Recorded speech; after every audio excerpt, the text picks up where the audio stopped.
ज्या प्रांगणात आपण आता उभे आहोत, हिंदू हृदय सम्राट शिवसेना प्रमुख माननीय बाळासाहेब ठाकरे ठाण्यातलं हे स्मारक आजच्या या कवी कट्ट्यासाठी मराठी राजभाषा दिनाच्या निमित्ताने ज्यांनी आपल्याला उपलब्ध करून दिलं, खरं तर महाराष्ट्र कला साहित्य रसिक संस्थेचा आणि आपल्या सगळ्या कवी मित्रांना ज्यांचा आधार आहे असे आपले ठाण्याचे महापौर आदरणीय नरेशजी म्हस्के आपल्यासोबत आहेत. मी कवी दुर्गेश सोनार यांना विनंती करेन की आपण या संस्थेच्या वतीनं कायद्याने वागा लोक चळवळ आणि महाराष्ट्र कला साहित्य रसिक संस्था यांच्या वतीने आपण सरांना हे पुष्पगुच्छ देऊन त्यांचं स्वागत करूया.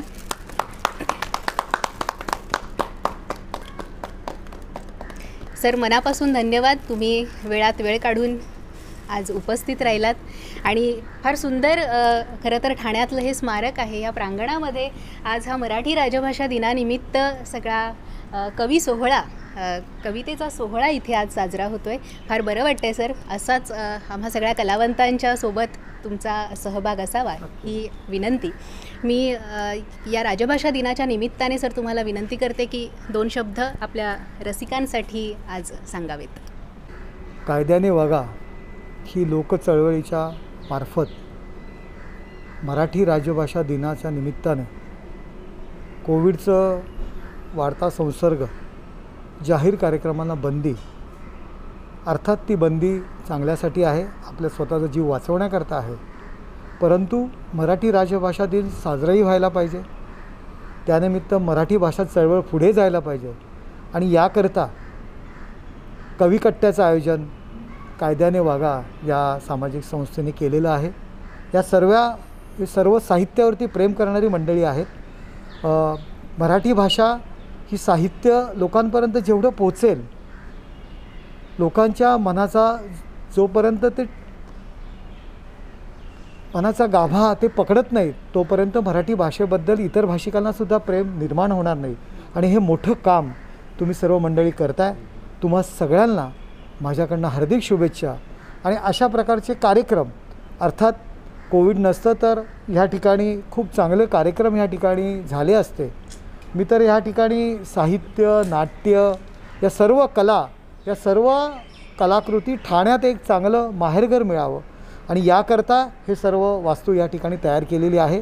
कोविडमुळे बरेचसे कार्यक्रम या ठिकाणी होत नाही आहेत, परंतु आपण हा जो कार्यक्रम करताय, ऑनलाईन हा कार्यक्रम आपण करणार आहे. तुम्हा सगळ्यांना शुभेच्छा.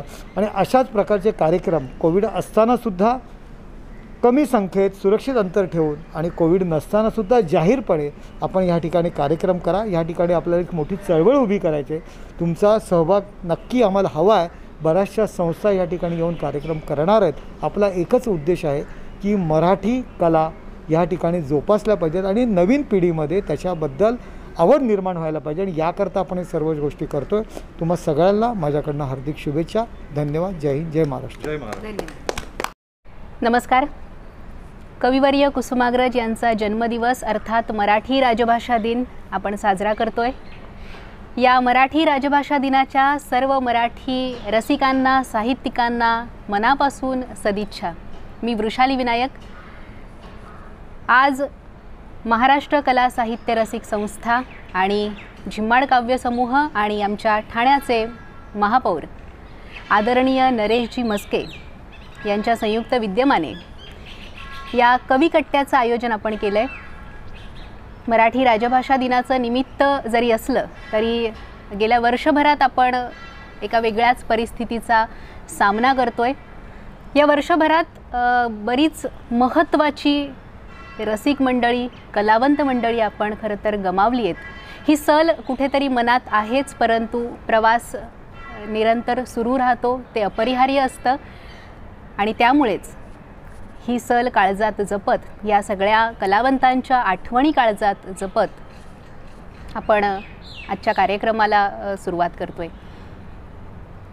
जगभरामध्ये ज्या ज्या महत्त्वाच्या भाषा आहेत, ज्या अधिकाधिक संख्येने भाषा बोलल्या जातात, त्यात मराठीचं स्थान आज महत्त्वाचं आहे आणि या गोष्टीचा आपल्या सगळ्यांना खरं तर अभिमान आहे. 27 फेब्रुवारी कविवर्य कुसुमाग्रजांची जयंती दरवर्षी आपण मोठ्या उत्साहात, जल्लोषात साजरी करत असतो, पण यंदाची परिस्थितीच अशी आहे. त्यामुळे आपल्याला जाहीरपणे कुठल्याही पद्धतीचा कार्यक्रम मोठ्या जंगी स्वरूपात करणं शक्य नाही आहे, पण तरीसुद्धा कवितेचा विषय निघाला की पुन्हा एकदा तो आपला उद्गार बनून आपल्या ओठांवरती येत असते. आणि म्हणूनच या ऑनलाईन पद्धतीने आपण यंदाचा हा सोहळा, कवितेचा सोहळा म्हणूया आपण, तो साजरा करतो आहे. आजच्या या कार्यक्रमासाठी, या कविकठ्ठ्यासाठी महाराष्ट्रातले सगळे महत्त्वाचे कवी जिम्माड काव्य समूहाबरोबर जोडलेले आहेत. महाराष्ट्र कला साहित्य रसिक संस्थेसोबत जोडलेत. तुम्ही सगळी मंडळी आभासी पद्धतीने का होईना पण आम्हा सगळ्यांना ऐकताय. या कवी कट्ट्याचा, कवी संमेलनाचा आपण आस्वाद घेताय. नेहमीच तुम्ही जिम्माड काव्य समूहावर आणि आम्हा सगळ्याच कवींवर प्रेम करत आलेला आहात. यासाठी खरं तर मनापासून आम्ही तुमचे ऋणी आहोत. आजच्या या कवी कट्ट्यामध्ये माझ्यासोबत आहेत ज्येष्ठ कवी आणि आमच्या सगळ्यांचे लाडके, महाराष्ट्रातला एक महत्त्वाचा आवाज जो कवितेचाही आहे आणि निवेदनाच्या माध्यमातून सुद्धा तो आवाज आपल्या सगळ्यांच्या मनावर कोरला गेला आहे. दुर्गेश सोनार आपल्यासोबत उपस्थित आहेत. यासोबतच संकेत म्हात्रे, जितेंद्र लाड, संदीप राऊत, संगीता अरबुने, ज्योत्स्ना राजपूत, आदित्य दवणे, ही सगळी कवी मंडळी आज इथे उपस्थित आहेत. फार तुमचा वेळ घेणार नाही आहे, कारण आजच्या या कवी संमेलनाचं सगळं सूत्र जे आहे ते आमचा कविमित्र संकेत म्हात्रे सांभाळणार आहे. त्यामुळे तुम्हा सगळ्या रसिकांची रजा घेते आणि ही सगळी सूत्र कवी संमेलनाची संकेतच्या हाती सुपूर्द करते. धन्यवाद. लाभले आमास भाग्य बोलतो मराठी, जाहलो खरेच धन्य ऐकतो मराठी. धर्मपंथ जात एक जाणतो मराठी, एवढ्या जगात माय मानतो मराठी. ठाण्याचे महापौर माननीय नरेश म्हस्के साहेब आणि महाराष्ट्र कला साहित्य रसिक संस्था यांच्या संयुक्त विद्यमानं आज आपण एक काव्य सोहळा करणार आहोत, ज्याचं नाव काव्य कट्टा असं आहे. खरं तर मराठी भाषा दिनानिमित्त फक्त एकच दिवस असा का साजरा करावा? खरं तर भाषा आपण दररोज 24 तास 365 दिवस आपण बोलत असतो. मग त्यासाठी फक्त एकच दिवस असा का? तर ह्याच्या मागचं कारण अगदी साधं आहे की हा दिवस खरोखरच गरजेचा आहे. किमान एका दिवशी तरी आपण भाषेचा उत्सव करावा.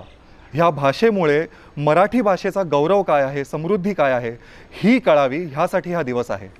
कदाचित आजच्या दिवसापासून कुठेतरी एक लहान मूल मराठी पुस्तक वाचायला सुरुवात करेल किंवा कुठेतरी कोणीतरी तोडक्या मोडक्या भाषेत मराठी कविता लिहील, एखादं पत्र लिहील किंवा संवाद साधायचा प्रयत्न करेल. आणि जर का भाषा टिकवायची असेल तर अशा साध्या सोप्या गोष्टी करणं फार गरजेचं आहे. म्हणून आजचा दिवस फार महत्त्वाचा आहे. जर का महाराष्ट्र किंवा जर का मराठी भाषा हा जर का देश असेल तर मराठी कविता हा त्या देशाचा मध्यबिंदू झाला असं म्हणायला हरकत नाही. आणि म्हणूनच ह्या दिवसाचा उत्सव साजरा करायचा म्हणून आज वेगवेगळ्या प्रांतातून हे सगळे मराठीचे जे शिलेदार आहेत, जे कवी आहेत, ते आज आपल्यासोबत आले आहेत.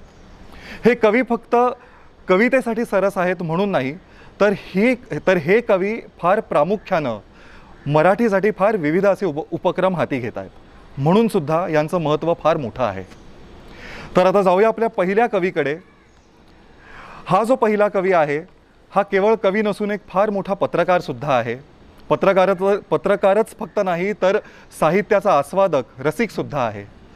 तर ह्या कवितेच्या सत्राची सुरुवात आपण दुर्गेश सोनार यांच्या कवितेपासून सुरुवात करूया.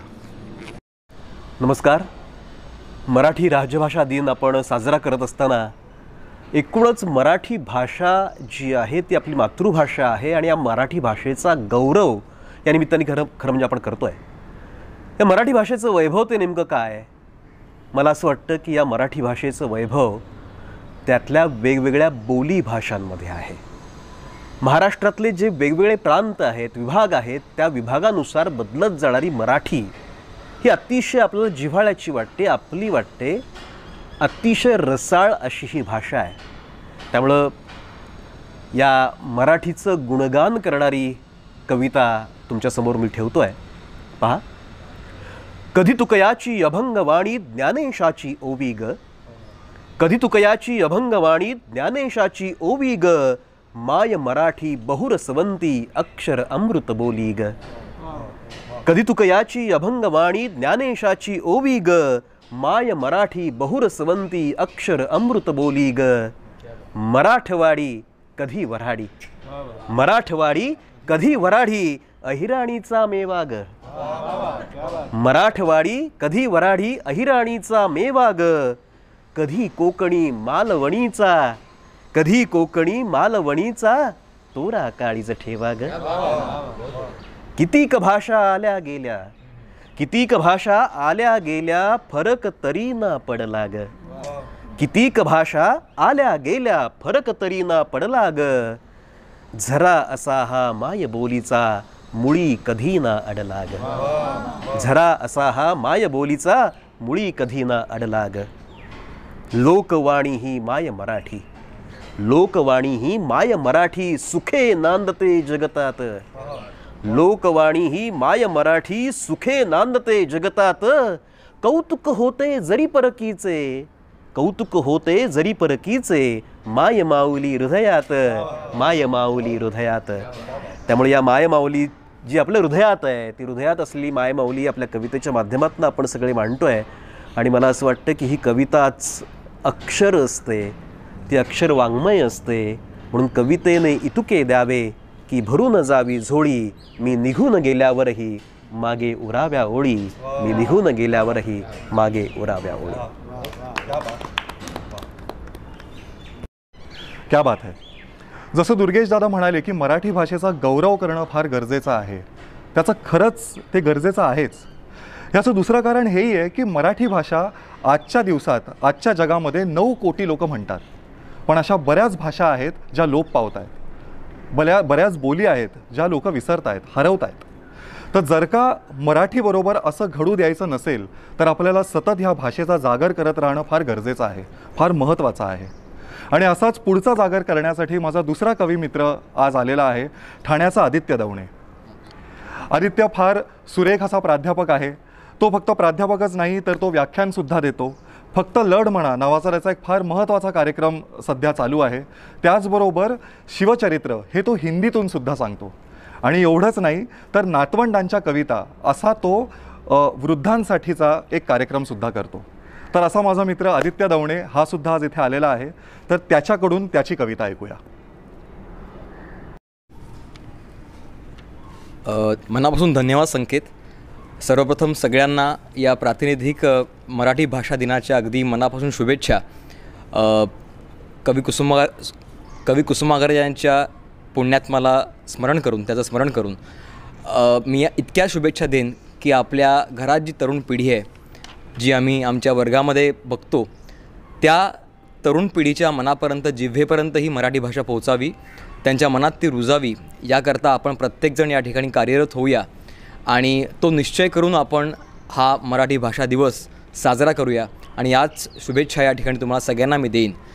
आज खरं तर इतके सगळे जवळचे कवी मित्र आज तुमच्या निमित्ताने आम्हाला या ठिकाणी प्रत्यक्ष भेटले. लॉकडाऊनचा बराच मोठा काळ त्या ठिकाणी गेला. त्यामुळे या लॉकडाऊनमध्ये जी भावना मनात निर्माण झाली, जे ढग मनात दाटून आले, तेच ढग व्यक्त करण्याचा प्रयत्न या कवितेतून, या माध्यमातून मी करणार आहे. कशी वाटते नक्की तुमच्या कमेंटमधनं आणि लाईक्समधनं आम्हाला ती पोहोचवा. शीर्षक आहे कवितेचं, भरून येतात ढग तेव्हा. भरून येतात ढग तेव्हा, भरून येते आतून काही. भरून येतात ढग तेव्हा, भरून येते आतून काही. डोळे भरून पाणी होतात, वाहू मात्र देत नाही. भरून येतात ढग तेव्हा, भरून येते आतून काही. डोळे भरून पाणी होतात, वाहू मात्र देत नाही. सगळ्या छातीत होते धुके, थंड थंड होते हवा. सगळ्या छातीत होते धुके, थंड थंड होते हवा. दिसत नाही भास होतो, हळूच अलगद येतो थवा. सगळ्या छातीत होते धुके, थंड थंड होते हवा. दिसत नाही भास होतो, हळूच अलगद येतो थवा. पक्षी होतात रानभर, पक्षी होतात रानभर, शोधून देतात तसले फूल.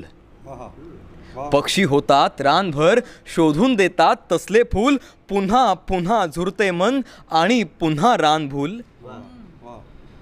अरे पावसा येऊन जा, अरे पावसा येऊन जा, मोकळा तरी होशील तू. अरे पावसा येऊन जा, मोकळा तरी होशील तू, इतकं साठू नये ढगात, वीज किती गाशील तू. अरे पावसा येऊन जा, मोकळा तरी होशील तू, इतकं साठू नये ढगात, वीज किती गाशील तू, इतकं सगळं सांगून सुद्धा एक थेंब नाही वृष्टी. इतकं सगळं सांगून सुद्धा एक थेंब नाही वृष्टी, शब्दांच्या या पानावरती हळवी होऊन जाते सृष्टी. आणि अगदी शेवटी हे कडवं ऐकणाऱ्या वाचणाऱ्या प्रत्येक मराठी हृदय असणाऱ्या रसिकासाठी, तुझ्या माझ्या नात्यासाठी, अशा वेळी आठवणींची कातर ओली होते रांग. अशा वेळी आठवणींची कातर ओली होते रांग. काळ्या गच्च आभाळाला तुझे माझे नाते सांग. काळ्या गच्च आभाळाला तुझे माझे नाते सांग, तुझे माझे नाते सांग. धन्यवाद. मराठीच्या दारी कारे क्षणभरी, मराठीच्या दारी कारे क्षणभरी, लाज वाटे कारे माऊलीची.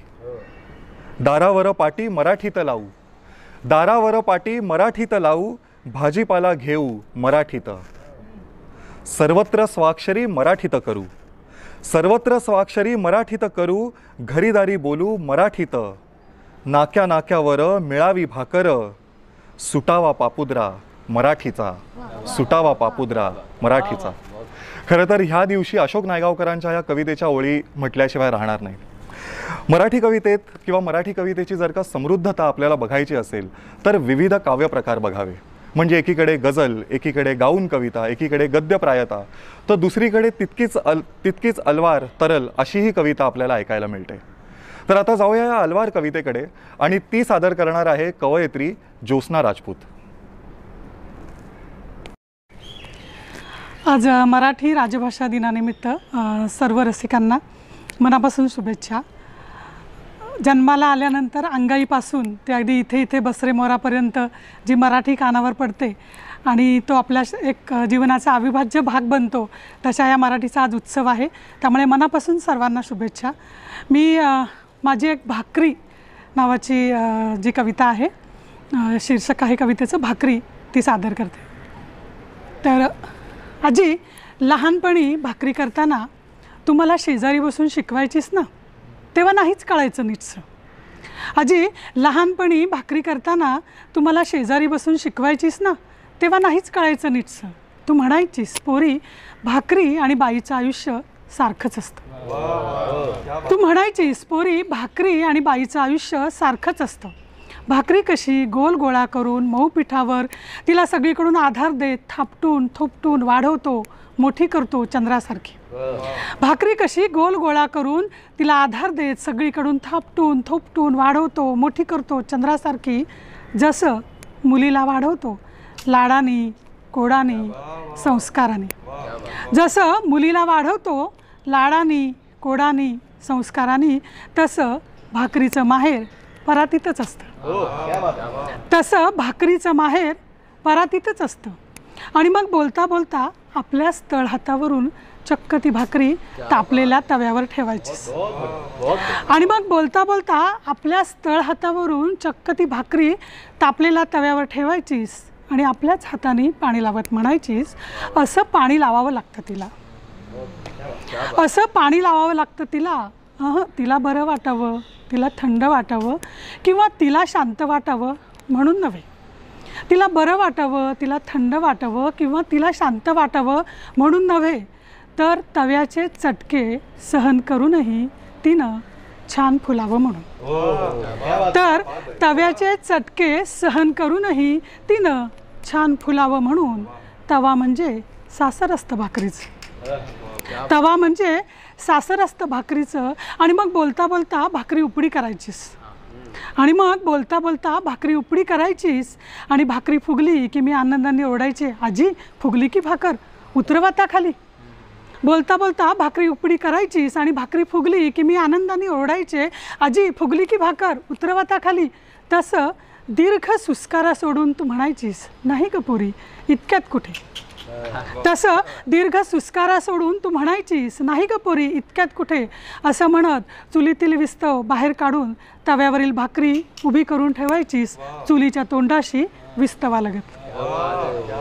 चुलीतील विस्तव बाहेर काढून तव्यावरील भाकरी उभी करून ठेवायचीस चुलीच्या तोंडाशी विस्तवा लगत आणि पुन्हा आपल्या हाताने आधार देत म्हणायचीस असा आधार द्यावा लागतो तिला. असा आधार द्यावा लागतो तिला म्हणजे ती वाकत नाही मोडत नाही ताठ उभी राहते. मुलींचंही तसंच असतं म्हणजे ती वाकत नाही मोडत नाही ताठ उभी राहते. मुलींचंही असंच असतं. आणि मग भाकरी पूर्ण शिजून झाली भाकरी पूर्ण भाजून झाली की आधीच फडकं अंथरून ठेवलेल्या टोपलीत टाकायचीस. आणि मग ती भाकरी पूर्ण शिजवून झाली पूर्ण भाजून झाली की आधीच फडकं अंथरून ठेवलेल्या टोपलीत टाकायचीस आणि म्हणायचीस की आता झाली ती पूर्ण. आणि म्हणायचीस की आता झाली ती पूर्ण. आजी तू शिकवायचीस तेव्हा नाहीच लागायचा कुठल्याच गोष्टीचा अर्थ. आजी तू शिकवायचीस तेव्हा नाहीच लागायचा कुठल्याच गोष्टीचा अर्थ. पण आजी आज खूप आठवण येते तुझी.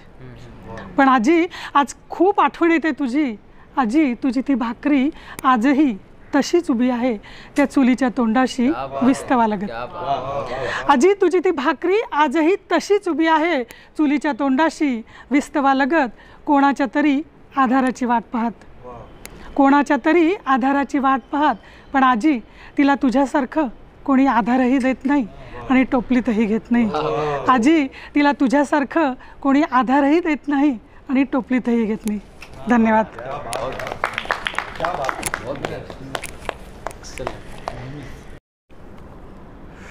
मराठी भाषेला जसं पृथ्वीला किंवा धरणीला तसंच मराठी भाषेलाही आईचं स्थान मिळालेलं आहे किंवा आईच्या स्वरूपानं ती आपल्यासमोर येते. ह्याचं कारण काय आहे? ह्याचं कारण एवढंच आहे की आई आपल्याला सृजनाकडे घेऊन जाते तशीच भाषाही आपल्याला सृजनाकडे घेऊन जाते. मराठी कविता जितकी गद्यप्रायतेकडे जाते तितकीच ती छंदाकडेही वळते. खरं तर आपलं जितकं सगळं संत वाङ्मय आहे किंवा जात्यावरच्या ओवी आहेत कविता आहेत या सगळ्या गाऊनच तर म्हटल्या आहेत बरोबर.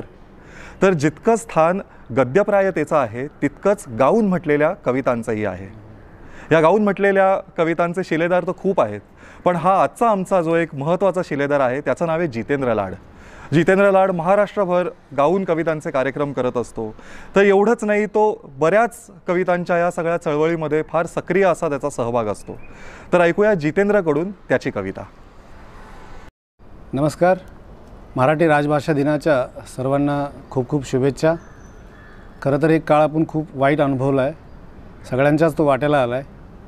पण जे साहित्यिक मंडळी असतील किंवा कवी मंडळी असतील त्यांच्यासोबत जी कविता सोबत होती आत्मचिंतन करायला एक ओळ नेहमी त्यांच्यासोबत होती. त्या आत्मचिंतनाची एक कविता तुमच्या पुढ्यात ठेवतो.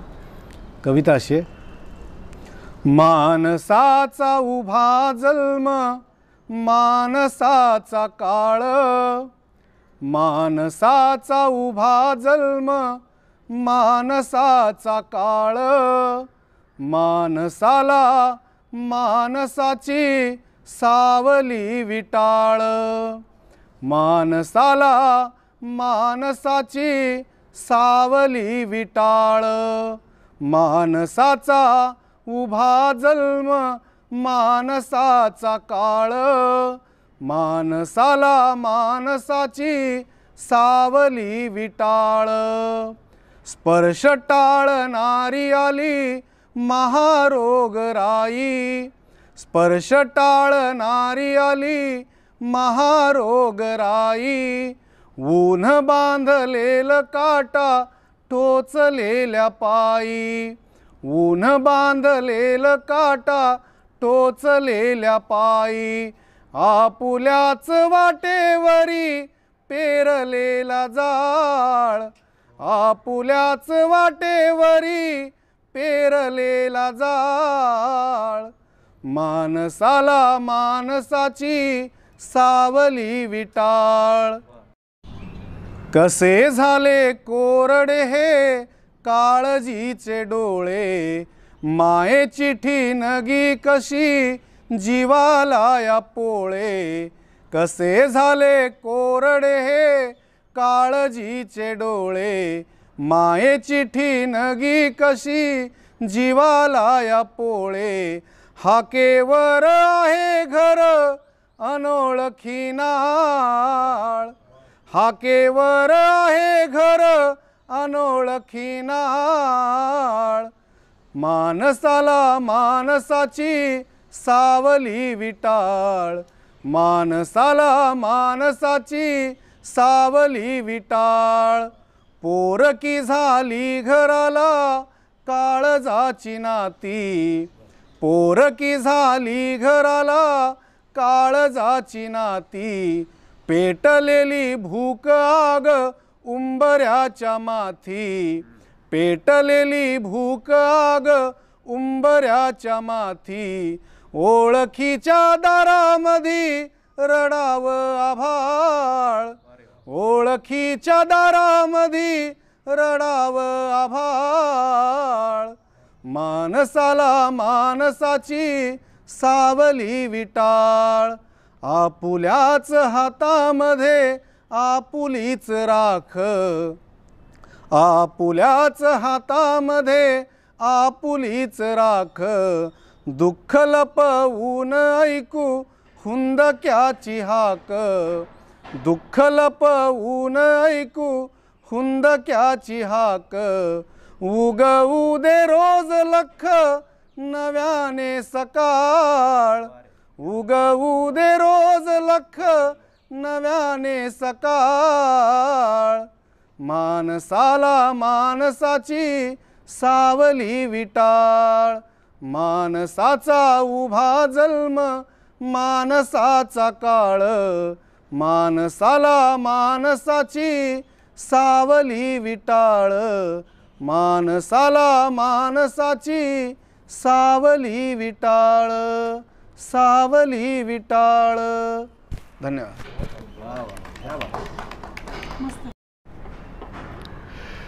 कुठलाही रसिक जेव्हा दाद देतो तेव्हा तो दोन पद्धतीच्या दाद देत असतो. एक जी तू खुली भरभरून अशी एक दाद देतो, आणि दुसरी जी अंतर्मनातून अत्यंत अंतर्मुख होऊन अशी दाद देतो. तुम्ही कुठलीही गाऊन कविता ऐकलीत तर तुम्ही फक्त केवळ भरभरून अशी दाद नाही देत, तर तुमच्या आतली एक दाद येते, आणि तीच ह्या सगळ्या कवितेसाठी एक अभिसार असं ठरते. आपली जी पुढची कवयित्री आहे तिचं फक्त कवितेचं कार्य एवढ्यावरती बोलून चालणार नाही, तर तिला मिळालेले जे पुरस्कार आहेत ते फार महत्त्वाचे आहेत. नारायण सुर्वे पुरस्कार, अंकुर वाङ्मय पुरस्कार, नाशिक कवी कुसुमाग्रज पुरस्कार, शब्दगंध साहित्य पुरस्कार, साहित्य दरवळ मंचाचा इंदिरा संत पुरस्कार, ललित साहित्य पुरस्कार, वंदना प्रकाशनचा आशीर्वाद पुरस्कार. एवढंच नाही, असे कित्येक पुरस्कार तिच्या कविता संग्रहाला मिळालेले आहेत. आधुनिक मराठी कवितेत जितक्या अदबीनं आपण अनुराधा पाटील किंवा सिसिलिया कारवालो किंवा अरुणाताई ढेरे यांचं नाव घेतो, त्याच पठडीत संगीता अरबुने यांचंही नाव आपल्याला ऐकायला मिळतं. आज संगीता अरबुने आपल्या बरोबरच आहेत, तर आज ऐकूया त्यांच्याच तोंडून त्यांची एक कविता. नमस्कार सगळ्यांना, मराठी राजभाषा दिनाच्या मी शुभेच्छा देते. आणि आत्तापर्यंत आपण दुर्गेश सोनारांची मराठीचं गुणगान करणारी कविता ऐकली, नंतर संकेत मगापासून मराठीचं गुणगान गातोच आहे. तर मराठीबद्दल खरोखरच बोलावं तितकं कमी आहे. इतकी महत्त्वपूर्ण अशी आणि वैशिष्ट्यपूर्ण भाषा आहे ही. म्हणजे या भाषेत शब्दभांडार खूप विपुल आहे, आणि मराठी भाषेमध्ये शब्दलावण्य आहे, शब्दसौष्ठव आहे, आणि अतिशय रुजूता आहे या भाषेमध्ये, मार्दव आहे. आणि या सगळ्याबरोबरच या भाषेमध्ये एक प्रकारचा दरारा देखील आहे, आणि त्यामुळे ही भाषा अगदी जगभरामधली एक प्रमुख भाषा म्हणून गणली जाते. आणि मला मराठीबद्दल अनेक जणांनी खूप सांगून ठेवलेलं आहे, परंतु मला थोडंसं बोलावंसं वाटतं की आपण हा आजचा दिवस साजरा करतो आहोत, पण खरं तर मराठीबद्दल खूप चांगल्या पद्धतीने साहित्य वगैरे आहे, परंतु तरी देखील एक सांगावंसं वाटतं की आज मराठी खूपदा बोलली जात नाही. म्हणजे अनेकांना मराठी बोलायची लाज वाटते, किंवा कुणाला मराठी बोलण्याचा कॉम्प्लेक्स येतो. एक शाळांमधले पालक असतात मुलांचे की काही जणांना मराठी इंग्लिश येत नसते, आणि ते मराठी बोलायचा त्यांना कुठेतरी कॉम्प्लेक्स असतो. परंतु आणि आपण संवादाची सुरुवात कुठे पण जातो तेव्हा हिंदीतून करतो, आणि समोरची व्यक्ती जेव्हा आपल्याला समजते की मराठी आहे, मग आपण मराठीतून संवादाला सुरुवात करतो. आणि अनेक मॉलमध्ये जाऊ दे किंवा कुठल्याही सार्वजनिक सेक्टरमध्ये आपण इंग्लिशच बोलत असतो. तर मला इथे कुठेतरी सांगावंसं वाटतं की आपण म्हणजे समोरच्याला मराठी येत नाही तर त्याला लाज वाटली पाहिजे की आपण महाराष्ट्रात राहतो, आपल्याला मराठी आलीच पाहिजे. आणि कुठेतरी त्याला वाटलं पाहिजे की नाही मराठी येत नाही म्हणजे माझं काहीतरी चुकलं. आपलं काहीच चुकत नाही, आपण मराठीतच बोललं पाहिजे. आणि इतकं आपण मराठीच्या बाबतीत आग्रही असलं पाहिजे मला वाटतं की समोरच्या व्यक्तीला ते अनिवार्य वाटलं पाहिजे की मला मराठी शिकली पाहिजे इथे राहायचं म्हणजे. हे मला आजच्या दिवसाच्या निमित्ताने सांगायचं होतं. आणि एक कविता सादर करते, पुरुषांच्या संदर्भातली ही कविता आहे. आणि कविता अशी आहे, किती सहज असतात पुरुष, किती सहज असतात पुरुष, किती सहज जगतात पुरुष. किती सहज असतात पुरुष, किती सहज जगतात पुरुष. स्वतःला सहज पेलतात पुरुष, स्वतःला सहज पेलतात पुरुष. मनाचं दार सताड उघडं ठेवून उघडे वागडे निवांत झोपतात पुरुष. मनाचं दार सताड उघडं ठेवून उघडे वागडे निवांत झोपतात पुरुष. किती किती सहज असतात पुरुष. त्यांना नसतो दागिन्यांचा सोस, त्यांना नसतो दागिन्यांचा सोस. बांगड्या, नेकलेस, बाजूबंद, जोडव्या, तोरड्या, कमरबंद. बांगड्या, नेकलेस, बाजूबंद, जोडव्या, तोरड्या, कमरबंद.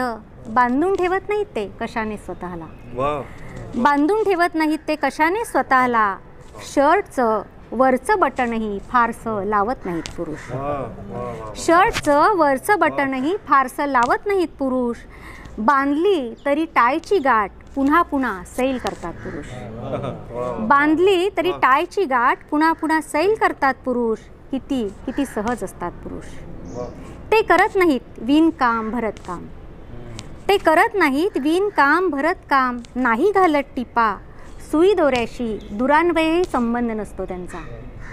सुई दोऱ्याशी दुरान्वयही संबंध नसतो त्यांचा.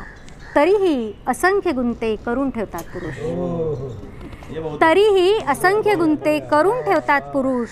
आणि प्रत्येक गुंत्यातून स्वतःला सही सलामत मोकळं करतात पुरुष. तरीही असंख्य गुंते करून ठेवतात पुरुष आणि प्रत्येक गुंत्यातून स्वतःला सही सलामत मोकळं करतात पुरुष. ते रडत नाहीत फारसे, ते रडत नाहीत फारसे, तरीही पुन्हा पुन्हा रीते होतात पुरुष. ते रडत नाहीत फारसे, तरीही पुन्हा पुन्हा रीते होतात पुरुष. बाळंत वेणा न सोसताच बाप होतात पुरुष.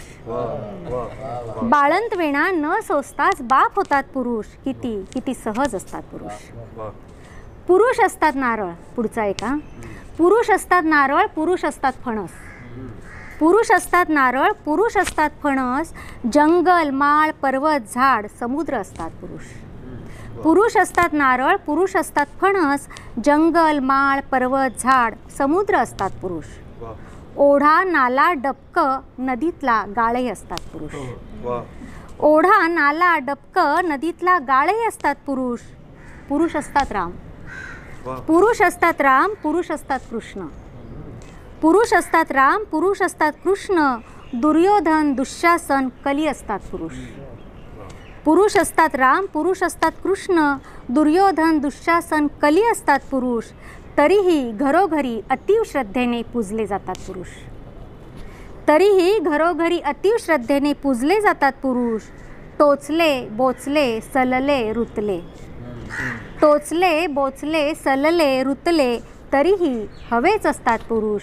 तरीही हवेच असतात पुरुष. धन्यवाद. विच्छा माझी पुरी करा या नाटकात बाईची संकल्पना सांगणारी एक फार सुरेख आणि एकच ओळ आहे. बाई म्हणजे नेमकं काय, तर बाचा बा नि आईचा ई म्हणजे बाई. इतकं साधं, इतकं सोपं, पण तरीही इतकं वैश्विक असा बाईचा अर्थ आपल्यासमोर येतो. आणि त्याच अर्थानं संगीताताईंची कविता आपल्यासमोर आली. याच्यानंतरचा जो आपला कवी आहे तो खरं तर इतकं सुंदर गाऊन म्हणतो की आपल्याला पहिलं कळत नाही की त्याच्या कवितेला दाद द्यावी की त्याच्या गायकीला. जर का कोणी मला विचारलं की तुला गळा आहे का नरडं, तर मी नरडं एवढंच सरळ साधं सोपं उत्तर देईन. पण खडवलीचा आमचा जो कवी आहे संदीप राऊत, त्याचा असं नाही. संदीप राऊत फार सुरेख गाऊन कविता सादर करतो, पण त्याहूनही जास्त त्याची एक दुसरी ओळख अशी आहे की तो संगीत नाटकांमधून सुद्धा कामं करतो. म्हणजे संगीत गोरा कुंभार, संगीत सौभद्र, गीता गाती ज्ञानेश्वर ही त्याची फार गाजलेली अशी नाटकं आहेत. आणि नाटकातून कामं करतानासुद्धा त्याच्या आतलं जे कविमन आहे ते प्रचंड सशक्तपणे तो कवितेतून मांडत असतो. तर आता ऐकूया संदीप राऊतकडून त्याची गाऊन म्हटलेली कविता. आज मराठी भाषा दिनानिमित्त सगळ्यांना शुभेच्छा. मराठी भाषेचं मराठीपण तुम्हा आम्हाला सगळ्यांना जन्मताच मिळालेलं आहे. मराठी मातीचा एक चमचा, त्या मातीसोबत गायन, त्या मातीचं मराठीपण माझ्या गळ्यात आहे. ते मी कवितेतून मांडतो. एक कविता गाऊन आपल्यासमोर सादर करतो. मराठीविषयीची कविता. मरहट्ट्याची जात रांगडी साध मराठीला, मरहट्ट्याची जात रांगडी साध मराठीला, इथे निपजले मरहट्टे अवलाद मराठीला, माझ्या माय मराठीला. मरहट्ट्याची जात रांगडी साध मराठीला, इथे निपजले मरगठ्ठे अवलाद मराठीला, माझ्या माय मराठीला. तुझा रोवण्या झेंडा पेटून उठले आसमानी, पेटून उठले आसमानी, होऊन मराठा खंदा राजा लढला मर्दानी, राजा लढला मर्दानी. शिवबा सारा सारा सा पोलाद मराठीला, शिवबा सारा सारा सा पोलाद मराठीला, इथे निपजले मरगठ्ठे अवलाद मराठीला, माझ्या माय मराठीला. संतांनी गायली इथे मराठी शाहिरांनी कवणे, गायली शाहिरांनी कवणे. ज्ञानोबानी ब्रह्मविद्येचे इथेच केले सोने, इथेच केले सोने. शास्त्राचा आधार अशी ही धार मराठीला, शास्त्राचा आधार अशी ही धार मराठीला, इथे निपजले मरगठ्ठे अवलाद मराठीला, माझ्या माय मराठीला. इथे निपजले मरगठ्ठे अवलाद मराठीला, माझ्या माय मराठीला. संस्कारातून कूस उजवते माय मराठीची, माझ्या माय मराठीची. इथली माती नाळ रुजवते माय मराठीची, माझ्या माय मराठीची. इथल्या मातीतूनच मिळते दाद मराठीला, इथल्या मातीतूनच मिळते दाद मराठीला, इथे निपजले मरगठ्ठे अवलाद मराठीला, माझ्या माय मराठीला. काळ इथे इतिहास सांगतो काय मराठीचे, काळ इथे इतिहास सांगतो काय मराठीचे. भविष्यातले वर्तमान या माय मराठीचे, माझ्या माय मराठीचे. बोली महाराष्ट्राची असा सन्मान मराठीला, बोली महाराष्ट्राची असा सन्मान मराठीला, इथे निपजले मरगठ्ठे अवलाद मराठीला, माझ्या माय मराठीला, माझ्या माय मराठीला, माझ्या माय मराठीला. थँक्यू.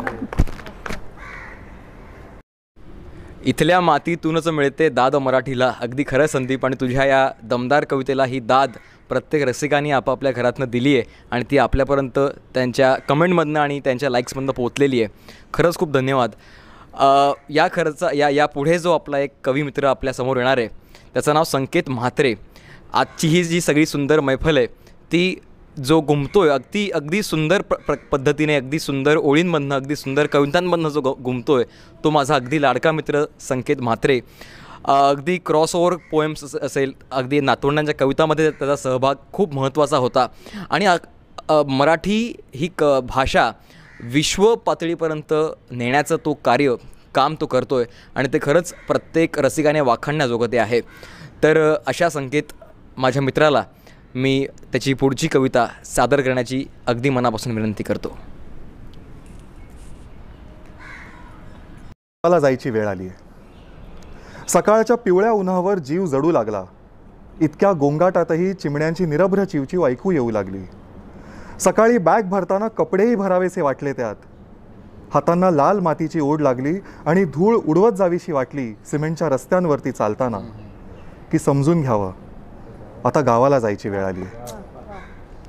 ट्रेनमधून झोपड्या कमी आणि कौलारू घरं जास्त दिसू लागली. 2 स्टेशनांमधली हलणारी हिरवी शेतं डोळ्यांच्या काठांवरून सरकू लागली. एकच होडी दिसली नदीत हलताना आणि जीव कासावीस होऊ लागला, की समजून घ्यावं आता गावाला जायची वेळ आली. दुपारी सावल्या भेटू लागल्या लहान मित्रांसारख्या, खेळू लागल्या लपंडाव. जीव ढवळू लागला नारळाचं झाड आभाळात हलताना बघून. एकट्याने चालताना निसर्गाची बोटं गुंतली बोटात. माथ्यावरून पक्षी उडत गेला उन्हाची चादर उडवून, की समजून घ्यावं आता गावाला जायची वेळ आली आहे. पाय वळू लागले उलट्या दिशेनं, जाऊ लागले एस टी स्टँडवर. पाय वळू लागले उलट्या दिशेनं, जाऊ लागले एस टी स्टँडवर. डोळ्यांना खिडकीची आस लागली. पाय वळू लागले उलट्या दिशेनं, जाऊ लागले एस टी स्टँडवर. डोळ्यांना खिडकीची आस लागली. झाडांमध्ये काजवे चमकू लागले परतीच्या प्रवासात. दंतकथा आठवू लागल्या बातम्या बघताना. दंतकथा आठवू लागल्या बातम्या बघताना. मंदिरातली आरती वाजू लागली टाळूवर तेल चोपडल्यासारखी, की समजून घ्यावं आता गावाला जायची वेळ आली आहे. गाड्यांचा आवाज नाही समुद्राची गाज ऐकू आली. गाड्यांचा आवाज नाही समुद्राची गाज ऐकू आली. लहान लहान होऊ लागलं मन. आंबे डहाळीचा वास सुटला स्वप्नांना. आंबे डहाळीचा वास सुटला स्वप्नांना. शहाळ्यासारखे थेंब पडू लागले टपटप. दररोज रात्री मोरपीस फिरला अंगावर अंधाराचं.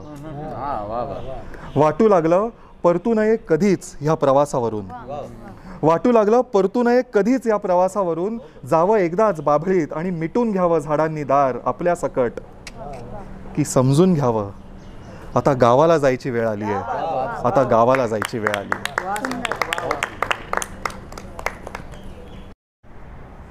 तर रसिक हो, आजचा 27 फेब्रुवारीचा कुसुमाग्रजांचा जन्मदिवस जो आपण मराठी राजभाषा दिन म्हणून साजरा करतोय, आणि या दिनाचं औचित्य साधत आज महाराष्ट्र कला साहित्य रसिक संस्था, झिम्माड काव्य समूह आणि ठाण्याचे आमचे महापौर आदरणीय नरेशजी म्हस्के यांच्या संयुक्त विद्यमाने एका छानशा ऑनलाईन कविकट्ट्याचं आपण आयोजन केलं. त्याचा आस्वाद तुम्ही सर्व रसिकांनी आभासी पद्धतीने का होईना पण घेतला आहे, आणि तुमच्या प्रतिक्रियांच्या माध्यमातून, तुमच्या कमेंट्सच्या माध्यमातून तो सगळा आनंद आमच्यापर्यंत पोहोचला आहे.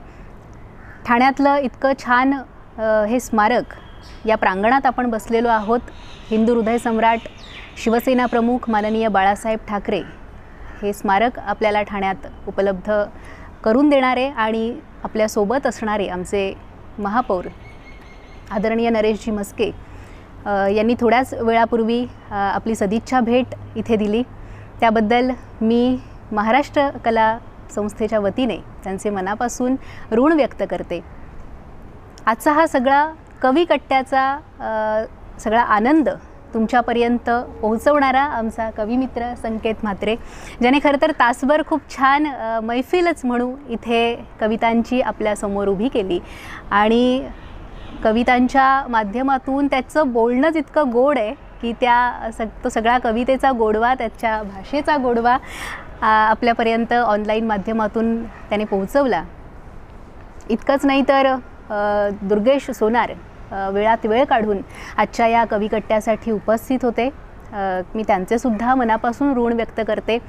माझ्यासोबत जितेंद्र लाड आहे. जितेंद्र लाड झिम्माड काव्य समूहाचा, महाराष्ट्र कला साहित्य रसिक संस्थेचा फार महत्त्वाचा आधारस्तंभ आहे. खरं तर ही सगळीच मंडळी आहेत, परंतु आमचा जितू नेहमी झिम्माडच्या कार्यक्रमासाठी येत असतो आणि अगदी एका हाकेवर ही सगळी मंडळी आलेली आहेत. तर जितूचेही मनापासून आभार, मनापासून त्याचे ऋण व्यक्त करते. ज्योत्स्ना राजपूत माझी मैत्रीण, कधीही ज्योत्स्नाला फोन करावा आणि सांगावं की ज्योत्स्ना आपल्याला कार्यक्रम करायचा आहे. ज्योत्स्ना एका हाकेवर पनवेलपासून ठाण्यापर्यंत ते अगदी महाराष्ट्रातल्या कानाकोपऱ्यात ती आमच्यासोबत असते. त्यामुळे ज्योत्स्ना, तू आज 27 फेब्रुवारीच्या निमित्ताने इथे आलीस, तुझेसुद्धा मनापासून ऋण व्यक्त करते. आदित्य दवणे आमचा अगदी यंग असा कविमित्र, आणि तोसुद्धा नेहमी हाकेला येत असतो. आदित्य, तुझेसुद्धा मनापासून ऋण व्यक्त करते. यासोबतच संदीप राऊत, जो खरं तर खडवलीहून आज आपल्यासोबत इथे आहे, संदीप, तू सुद्धा झिम्माडच्या या कविकट्ट्यात सहभागी झालात, तुझेही मनापासून ऋण. संगीता अरबुणे माझ्यासोबत आहेत. संगीताताई नेहमीच म्हणजे अगदी झिम्माडच्या सुरुवातीच्या काळापासून ती प्रत्येक गोष्टीत आपल्यासोबत आहे. तर संगीता अरबुणे, आपलेसुद्धा मनापासून मी ऋण व्यक्त करते. आणि तुम्ही सगळे खरं तर रसिक बऱ्याच वेळापासून या कविसंमेलनाचा आस्वाद घेत आहात. तुम्हा सगळ्यांचे मनापासून ऋण व्यक्त करते.